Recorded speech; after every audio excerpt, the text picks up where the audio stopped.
A cardboard box in the Atlantic Records tape vault carried the wrong name for 40 years. If the label had been right, the reel inside it would have been erased, bulk wiped, reused for someone else's session the way hundreds of others were. New York City, Sub-Basement Archive, Atlantic Records headquarters. Steel shelving, fluorescent light, a room kept cold year-round to protect magnetic tape that most people in the building had already stopped thinking about. That one particular box sat on a destruction list 3 separate times across 3 separate decades. 3 separate times someone pulled it back off the cart before the eraser could touch it. What was recorded on that reel was never pressed onto a record, never played on the radio, never played for an executive, a producer, a family member, a biographer. Only 2 people ever heard it, the woman who made it and the woman who made sure it survived. "I used to walk past that shelf and not think twice," a former Atlantic archivist said years later. "I had no idea what was 3 boxes down." To understand why one reel outlasted an entire policy built to destroy tapes just like it, go back 11 days before it was recorded, to a phone call that reached a hospital corridor in Detroit. Odessa Marsh was 24 years old, 6 months into the only job she had ever wanted. Tape librarian, 2nd shift, Atlantic Records, New York. She logged reels as they came down from the studios upstairs, still warm from the machines. She shelved them by artist, by date, by take number, and she wrote every label herself in block capital letters, careful and square, because sloppy handwriting on a tape box meant a lost session 6 months later. She had learned that lesson from her father, a projectionist at a movie house in Newark, who used to tell her that whoever kept the reels kept the true record of what happened in a room. Everything else, memory, gossip, what people swore they saw, changed with every retelling. Tape didn't change. Tape just sat there, honest, until someone erased it. On June 10, 1979, a call came into the Atlantic switchboard just before noon.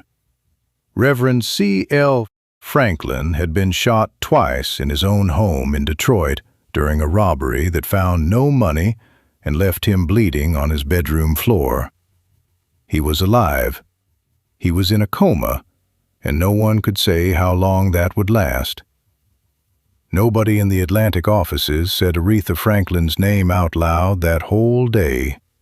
Not at lunch, not in the halls, not even in the mail room, where gossip usually traveled fastest.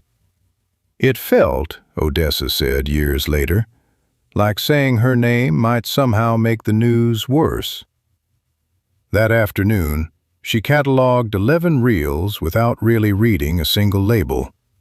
Her hands kept moving. Her mind kept circling back to the radio bulletin she'd heard on her lunch break, the announcer's voice flat and businesslike over something that felt like it should have stopped the whole city. 11 days after the shooting, a recording session Aretha had booked weeks in advance was still sitting on the studio calendar, untouched, because nobody upstairs had the nerve to cancel it and nobody truly expected her to walk through the door. Arif Mardin, her producer at Atlantic through most of the 1970s, told the engineers to keep the room ready anyway, just in case. "She might need somewhere to go that isn't a hospital," he told them. At 9:40 p.m. on June 21st, she walked in alone. No entourage, no assistant trailing behind her, still wearing the same wool coat she'd flown back from Detroit in 3 days earlier, even though it was June and the studio was warm. She sang 2 takes of a song that never made it onto any Atlantic release, her voice steady, but her phrasing shorter than usual, like she was rationing her own breath between lines. Then she set down the lyric sheet and waved the band toward the door. "Go on home," she told them. "Leave the piano light on. I'm not done yet." Martin lingered in the control room doorway a moment. Then he left, too, assuming an engineer would close out the session properly. Odessa had been sent downstairs to collect an unrelated reel from an earlier date that afternoon, and the studio door hadn't latched all the way behind the departing band. She heard the piano start again through the gap. She should have kept walking straight to the elevator. She didn't. Aretha sat alone at the piano under a single hanging light, the rest of the room dark around her. No band, no producer, no one she knew was watching, and she was certain of that. What she didn't know was that the two-track machine in the control room was still spinning. Nobody had called for a rep. Nobody had cut the reel. She began to play something slow, not quite a hymn, but built from the same chord shapes her father used to hum around the house on Detroit's west side. Under the melody, she started talking, not singing, talking, low and unguarded, half to herself and half to a room she believed was completely empty. About her father lying in a hospital bed 3 states away, with tubes running into his arm. About standing on a stage in New York while he couldn't lift his own hand. "I should be there," she said once to no one. "I should be there, and I'm here." Odessa stood frozen in the dark hallway outside the glass. 1 minute passed, then 3, then 5. She barely let herself breathe. That's when the piano stopped, and Aretha's eyes lifted straight through the control room window, straight at her. She didn't raise her voice. She didn't call for security. She leaned toward the talkback microphone and said 4 words, quiet, almost gentle, the way you'd speak to someone you didn't want to frighten. "Don't let anyone hear that." Odessa nodded like she understood a direct order. She didn't understand the size of it yet, not the weight of it, not what it would eventually cost her to keep. She walked back to the archive that night and sat at her desk for a long time without logging anything at all, the reel still warm in its box on the counter beside her, like it was waiting for her to decide what kind of promise she'd just made. She understood it 3 months later, in September, when a memo came down from the front office with a subject line that read simply, "Tape Reclamation." Atlantic was tightening its budget that year. Aretha's contract was winding toward its final months before her move to a new label, and 2-inch tape stock cost real money the label didn't want to keep spending on shelves nobody visited. The policy itself was blunt, 3 sentences long. Any reel older than 90 days with no commercial release attached was to be logged, bulk erased, and reused for new sessions. No exceptions listed. Odessa's supervisor, a heavyset man named Feldman who had been shelving tape at Atlantic since the coasters recorded there in the 1950s, dropped a stack of 30 boxes on her desk with one flat instruction. "Anything not slated for release, it's blank by Friday," he said. "Company order, not mine. Don't get sentimental about it." Odessa carried the stack back to her station and worked through it box by box, checking each one against the release log. 4th from the bottom, she found the one she'd written herself in block capital letters months earlier. Session date, June 21st, 1979. Artist, Aretha Franklin. Take numbers she still remembered typing onto the card herself. She read her own handwriting and understood, all at once and completely, exactly what Friday afternoon was going to do to it. She had 1 afternoon to decide, and she used every hour of it. First, she carried the reel to a supply closet down the hall, where an old two-track machine sat mostly unused, trusted by nobody for reel sessions anymore. There, she copied the 2 finished, releasable takes, the only part of that night anyone official had a record of, onto a fresh leader, and returned that copy to its proper place in the stack under its correct name. Then she took the original reel, the one holding the piano and the talking, and the 4 quiet words nobody was ever supposed to hear, and she relabeled it by hand. Wrong session date, wrong take numbers. Filed under a demo artist who had left the label 2 years earlier and would never be searched for again.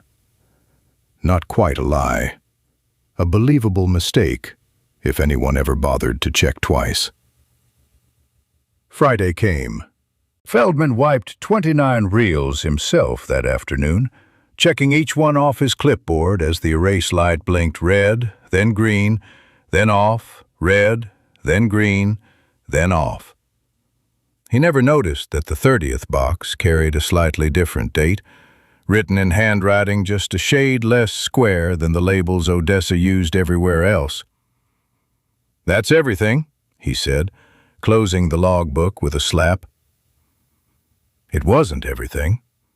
One tape, mislabeled on purpose, went back onto a steel shelf under a name that belonged to nobody. Not the demo artist it claimed, and not Aretha Franklin either. Odessa signed her own log sheet that evening the way she signed every other one.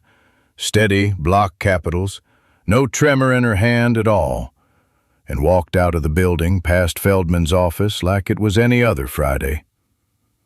It was not any other Friday. She knew it. She let herself feel the weight of it only once she was 3 blocks from the building, alone on the sidewalk. And even then she didn't cry. She just walked a little slower than usual. Aretha Franklin left Atlantic Records for Arista before the end of that year, closing out nearly 2 decades with the label that had turned a Columbia reject into the Queen of Soul. Her father never woke from that coma. He lived 5 more years in a hospital bed in Detroit, unable to speak, unable to preach again, until he died in 1984. Odessa Marsh stayed at Atlantic through 3 changes of ownership and 2 office relocations, and every single time the archive moved to a new building, she made certain that one mislabeled box moved with it, quietly, carefully, the way a person carries a photograph they don't want anyone asking questions about. She never played the original again after that first afternoon in the supply closet. Not once. She never told Feldman what she had actually done that Friday. For nearly 30 years, she told no one at all, not even her own family. Then, in 2009, the year she finally retired from Atlantic after 3 decades in that basement, she sat her daughter down at her kitchen table in Newark and said one sentence about it. "There's a tape at that label with the wrong name on it," she said. "Don't you ever let them go and fix that." Her daughter asked why. Odessa only shook her head. "Some things you're not owed an explanation for," she said. "You're just owed the keeping of it." Aretha Franklin died in Detroit on August 16, 2018, and the tributes ran for days afterward. The church choirs on television, the gold casket, the 6-hour homegoing service broadcast to a country that had never fully let her go. Odessa Marsh, 63 years old by then, watched every hour of it from a recliner in her Newark living room, and she said nothing to her daughter about the reel until the very last special had ended and the screen had gone quiet.